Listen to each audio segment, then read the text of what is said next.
नमस्कार। कांग्रेस से नाता तो टूटा, परंतु 50 साल का 3 पीढ़ियों का जो संबंध था उसकी टीस आज भी है। और आज जहां गुस्सा है पार्टी के लिए, वहां दर्द भी है। तो कितने शीर्ष नेता सिर्फ चीयर लीडर का रूप धारण करके रह जाएंगे, या कितने लोग उनमें से सच के ऊपर पहरा देंगे। परंतु उससे भी ज्यादा, जैसे कहते हैं कि घर को सजाने का तसव्वुर तो है बहुत, घर को सजाने का तसव्वुर तो है बहुत, पहले यह तो तय हो कि घर को बचाएं कैसे। क्योंकि अगर बचाने की नीयत होती है और ये एक मात्र औपचारिकता ना होके चिंता, यहाँ पे ये चिंता का शिविर होना चाहिए था, ना कि चिंतन का। चिंता तो दिखाई नहीं दी। अगर चिंता होती वास्तविक में, तो वहां पे एक कमेटी, उन 6 कमेटियों के साथ कमेटी एक यूपी के ऊपर भी बनती कि उत्तर प्रदेश के अंदर कांग्रेस की ऐसी दुर्दशा क्यों हुई।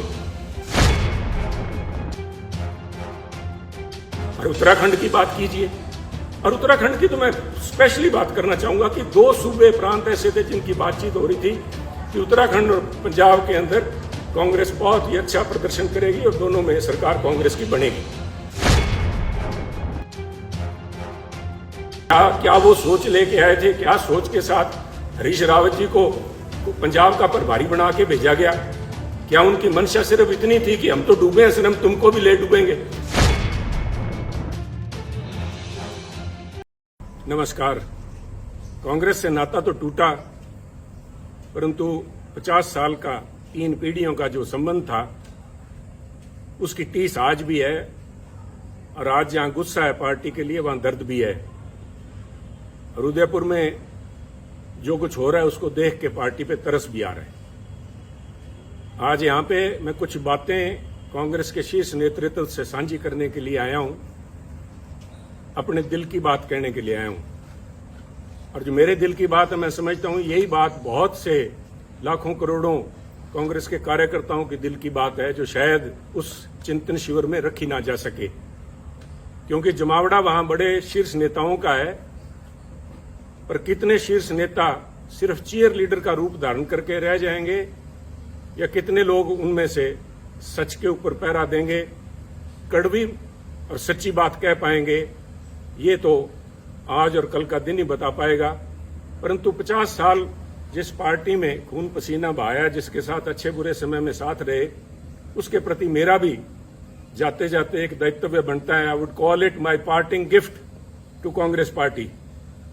मैं कुछ बातें साझी करना चाहता हूं, क्योंकि कल मैंने कांग्रेस के हमारे माननीय अध्यक्ष सोनिया जी का भाषण सुना। बड़ा भावुक भाषण था, और उन्होंने खास तौर पे जो बात कही कि exceptional situations need exceptional solutions. परंतु कल का जो प्रोग्राम मैंने देखा उस चिंतन शिविर का, वो मात्र एक औपचारिकता, एक फॉर्मेलिटी फुलफिल करने से ज्यादा कुछ भी नहीं था।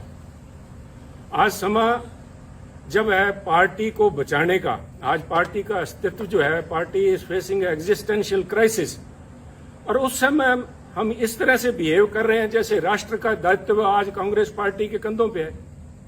कमेटियां बनाई गई हैं, 6 किस्म की कमेटियां हैं, जो कि फॉरेन पॉलिसी भारत की डिस्कस कर रही है, कोई इकोनॉमिक पॉलिसीज, आर्थिक पॉलिसीज के ऊपर डिस्कशन चल रही है, एग्रीकल्चर पॉलिसी के ऊपर डिस्कशन कर रही है। मेरा मानना है कि बिल्कुल कांग्रेस आज एक मेन अपोजिशन पार्टी है, और हमारा ये फर्ज भी बनता है कि हम इन विषयों के ऊपर हमारी एक राय हो। परंतु उससे भी ज्यादा, जैसे कहते हैं कि घर को सजाने का तसव्वुर तो है बहुत, घर को सजाने का तसव्वुर तो है बहुत, पहले यह तो तय हो कि घर को बचाएं कैसे। पहले ये तो हम आपस में बैठ के नाता डिस्कस कर लें। मैं अपने आप की आज भी आदत नहीं जाती, मैं आप नेताओं से, कांग्रेस जन से बात कर रहा हूं कि आप ये तो तय करेंगे कांग्रेस को बचाओगे कैसे। क्योंकि अगर बचाने की नीयत होती है और ये एक मात्र औपचारिकता ना होके चिंता, यहाँ पे ये चिंता का शिविर होना चाहिए था, ना कि चिंतन का। चिंता तो दिखाई नहीं दी। अगर चिंता होती वास्तविक में, तो वहां पे एक कमेटी, उन 6 कमेटियों के साथ कमेटी एक यूपी के ऊपर भी बनती कि उत्तर प्रदेश के अंदर कांग्रेस की ऐसी दुर्दशा क्यों हुई।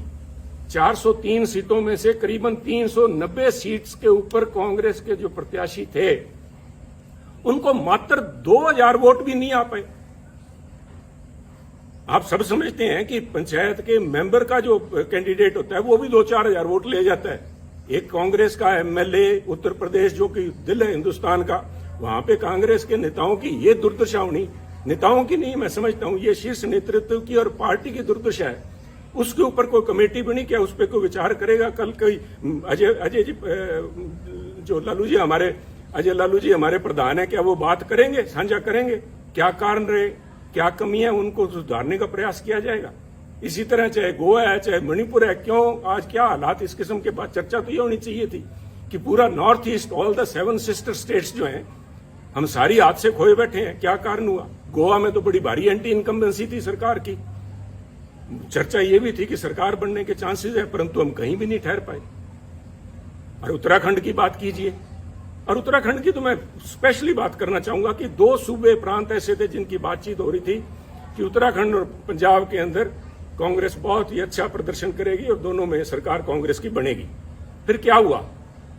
क्या कोई वहां बता पाएगा कि उत्तराखंड के जो मुख्यमंत्री के प्रत्याशी थे हमारे हरीश रावत जी, उनका एक पांव पंजाब में था, एक पांव उनका देहरादून में था इलेक्शन दिन तक। क्या वो सोच लेके आए थे? क्या सोच के साथ हरीश रावत जी को पंजाब का प्रभारी बना के भेजा गया? क्या उनकी मंशा सिर्फ इतनी थी कि हम तो डूबे हैं सनम, तुमको भी ले डूबेंगे?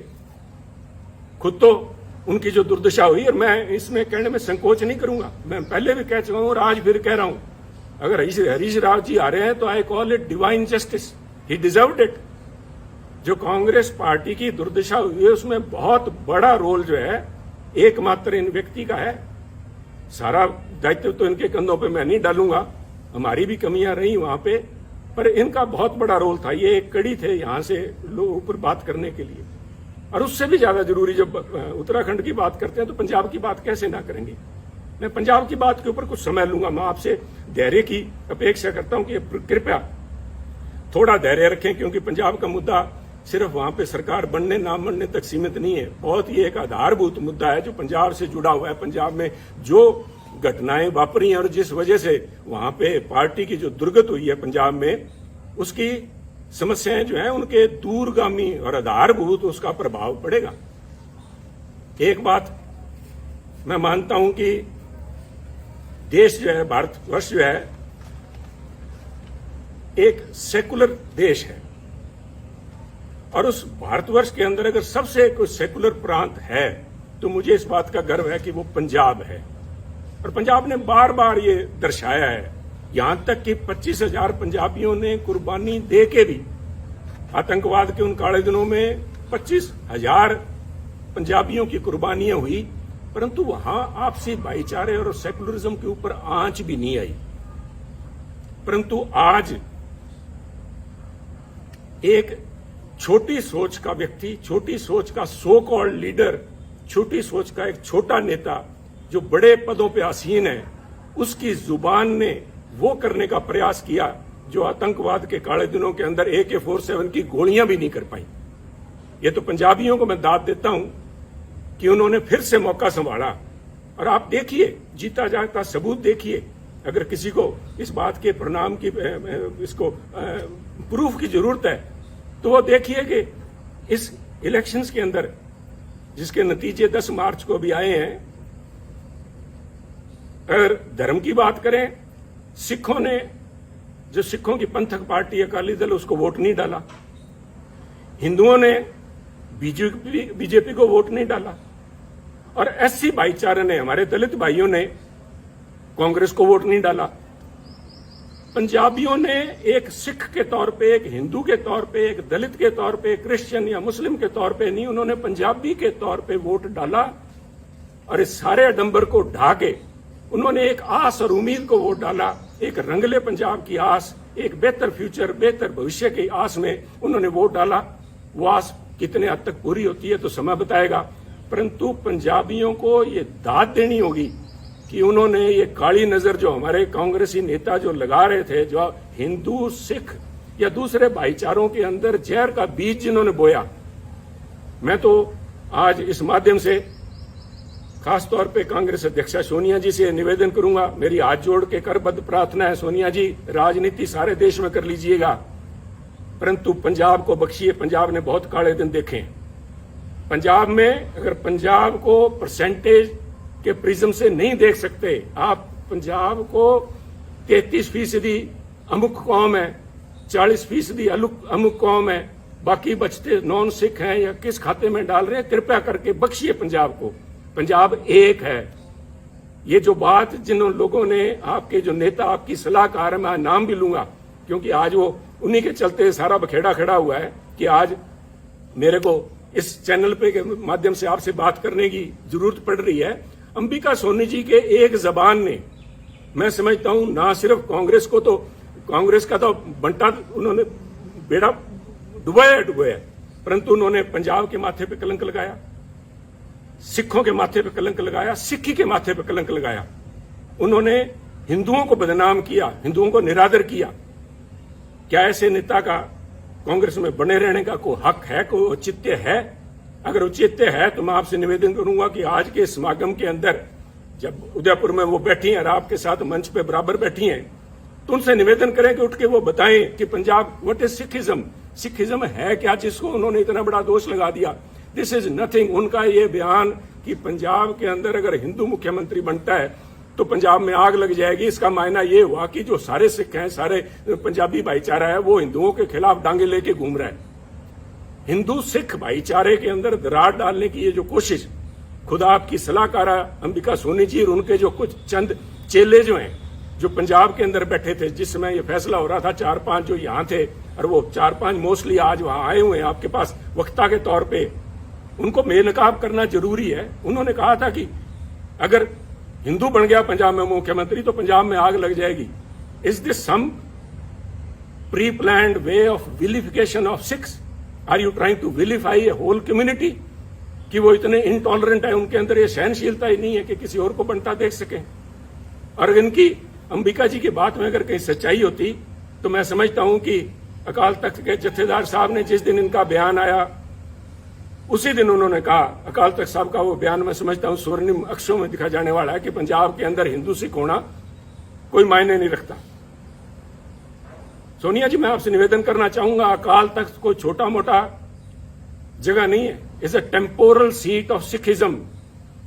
यहां पे महाराजा रणजीत सिंह भी आके पेश हुए हैं। अगर उनके हेड ग्रंथी ये बात कहते हैं, वहां के जत्थेदार साहब कहते हैं, तो ये क्या ज्यादा सिखों के बारे में या पंजाब के बारे में जानते हैं? एक ऐसा लीडर, एक तरफ हम इल्जाम लगाते हैं आम आदमी पार्टी के ऊपर कि वो पंजाब का भला नहीं कर पाएंगे क्योंकि उनकी लीडरशिप दिल्ली से चलाती है, जिनको दिल्ली के बारे में ज्ञान नहीं। मुझे आम आदमी पार्टी का तो पूरा पता नहीं, परंतु सोनिया जी, पंजाब कांग्रेस का बेड़ा गर्क दिल्ली में बैठे उन नेताओं ने किया है जिनको पंजाब का, पंजाबियत का, सिक्खी का बिल्कुल पता नहीं। सरबत दा भला गुरु महाराज का मूल मंत्र, I am not a Sikh scholar, परंतु मैं अपने आप पे गर्व है कि मैं पंजाबी हूं। मुझे इस बात का मान है कि गुरु महाराज ने जो मूल मंत्र दिया था वो था मानस की जात सब एको पहचान में, सरबत दा भला, यूनिवर्सल ब्रदरहुड। कौन सी लैंग्वेज समझाऊं मैं इनको, अंबिका जी को? कौन सी लैंग्वेज में ये बता पाएंगे, जवाब दे पाएंगे? और इनके जो पिछलगू वहां पे बैठे हैं उनसे मैं निवेदन करूंगा कि वो खड़े होकर वहां पे मंच पे बताएं कि किस वजह से पंजाब को बदनाम किया, पंजाबियों को बदनाम किया गया। और ये सोनिया जी, मैं बार बार इस बात पे जोर दे रहा हूं क्योंकि ये हमारी विचारधारा से जुड़ा हुआ मुद्दा है। इसका प्रभाव सिर्फ पंजाब तक सीमित नहीं रहेगा। ये तो आप मान के ले लीजिए कि जब तक इन लोगों से आप पीछा नहीं छुड़ाएंगे तब तक कम से कम पंजाब में कांग्रेस के पांव नहीं लग पाएंगे। ये आप एक मेरी भविष्यवाणी लिख लीजिए, चाहे नोट कर लीजिए मेरी तरफ से। परंतु ये मसला पंजाब तक सीमित नहीं रहेगा। This itself shows fundamental problem which is Congress is facing today. आप अपनी चाल ही भूल गए। आप अपने आप को, आप पे इल्जाम लगते हैं कांग्रेस पार्टी के ऊपर सूडो सेकुलरिज्म के, कभी सॉफ्ट हिंदुत्व के, और कभी इस किस्म के बयान आ जाते हैं जिनको कुछ लोग कहेंगे मेजोरिटेरियन एक्सट्रीम लिए बैठे हैं आप। इन बातों का आपके ऊपर जो प्रभाव पड़ेगा वो मैं समझता हूं। आप इन सारे जो इल्जाम लगते हैं आप इनको तस्दीक कर रहे हैं। ये लोग आपके पास मंच पे बैठे हैं, यू आर विटिंगली और अनविटिंगली एंडोर्सिंग देयर व्यू। ये कौन, मेरा गुनाह क्या था? जब ये अंबिका जी का बयान आया, इनके चेलों का बयान आया कि पंजाब में अगर हिंदू मुख्यमंत्री बनता है आग लग जाएगी, तो मैंने कहा ये सोच कांग्रेस की सोच नहीं है। ये सोच किसी एक, I said, a petty person, a small-minded person occupying high positions, and I meant your advisor, Ambika ji. Let me be honest with you. मेरे को फांसी लगानी है, लगाइए आप। मैं आज यहाँ सफाइयां देने के लिए नहीं आया आपके पास में। मैं तो आपको एक राय देने के लिए आया हूं, जो पंजाब की भावना आपके सामने रखना चाहता हूं। अगर इन लोगों को आज आप भी अपने साथ बिठाए बैठे हैं पंजाब में, आप भूल जाइए पंजाब के बारे में। इनको ना सिर्फ सिख, ना सिर्फ हिंदू, बल्कि पंजाब का एक एक बच्चा इनको कोसेगा और इनको ये परिणाम भुगतने पड़ेंगे, अंबिका जी को और इनके इन चेलों को, जिन्होंने यहाँ पे पंजाब कांग्रेस भवन में या होटल के कमरों में जाके अजय माकन जी को या हरीश रावत और उनको हरीश बायतू को जाके जो कहा था, इसका देना आपको देना पड़ेगा। परंतु आज अगर आप भी नहीं समझते, पंजाब के लोगों ने आपको जो कुछ दिखाया है उसके बाद भी अगर नहीं समझे, और आप आज भी, जैसे मैं समझता हूं it was a poor attempt to portray Congress as BSP in Punjab. आपने निर्णय, राहुल जी ने लिया, बड़ा अच्छा निर्णय था, सबसे पहले स्वागत मैंने किया था, that he has broken a glass ceiling. पर जिस तरीके से उसको प्रस्तुत किया गया, तो लोगों ने कहा कि अगर हमने जात पात और जाति के आधार पर वोट डालना है तो हम नकली बीएसपी को वोट क्यों डालें, असली बीएसपी को क्यों नहीं डाल लेते। और वही मसला आपके साथ, चाहे आप जब सॉफ्ट हिंदुत्व की बात करते हैं, लोग कहेंगे अगर वोट ही धर्म के नाम पे डालना है तो फिर बीजेपी को क्यों ना डालें, ये नकली बीजेपी को क्यों डालें। सो आप अपने वजूद पे रहिए। Don't this drift off your intellectual, you are losing the moorings, intellectual moorings. यही तो आपके पास सारा कुछ था। इसी विचारधारा के साथ तो लोग हमारे जैसे जुड़े थे। और आप में दूसरों में फर्क क्या है, इसका कौन जवाब देगा? ये जवाब तो आपको ढूंढने पड़ेंगे। इसके लिए किसी सलाहकार की जरूरत नहीं पड़ेगी। इसके साथ ही पंजाब की जब मैं बात करूंगा, मैं नहीं चाहता था कि मैं अपनी बात करूं। मैं यहां सफाई, फिर से कह रहा हूं, मैं सफाई देने के लिए यहां नहीं आया। मैं अपने एक एक शब्द के ऊपर आज कायम हूं। मैंने जब आपको कहा था कि ये जो दिल्ली के अंदर आपके पास लोग बैठे हैं, आपको आंखें दिखा के और बाहर जाके कहते हैं समझौता हमसे करने का प्रयास करिए कांग्रेस अध्यक्षा, उन्होंने ना सिर्फ आपकी पद की गरिमा को ठेस लगाई, बल्कि कांग्रेस की सोच को भी ठेस लगाई। मैं आज भी उस बात पे पहरा देता हूं। परंतु मैं इसलिए कह रहा हूं कि मुद्दा मुझे नोटिस दिया गया, सो कॉल्ड नोटिस, वो तो हमको कहें काफिर, ये अल्लाह की मर्जी है। कमाल होगी साहब। मैं तो आपसे ये पूछना चाहता हूं, सोनिया जी शायद आपको मालूम नहीं था, मैं देखिए इतनी बड़ी संस्था है, आपके पास कितने पूर्व या एक्टिंग कांग्रेस प्रधान सूबों के रहे होंगे, शायद आपको नहीं पता था कि सुनील के पास कोई भी पद नहीं है। जब आपने सुनील के खिलाफ एक फरमान जारी किया कि सुनील को पार्टी के सभी पदों से निलंबित किया जाता है, मेरे पास पद था कौन सा साहब? मेरे पास तो एक विचारधारा है, वो आज भी मेरे पास है। मैं अपनी बात पे आज भी खड़ा हूं। आप कहीं बदल गए होंगे, आपकी सोच बदल गई होगी। सुनील तो जाखड़ तो जहां खड़ा था वहीं खड़ा, ये हमारी कमजोरी है।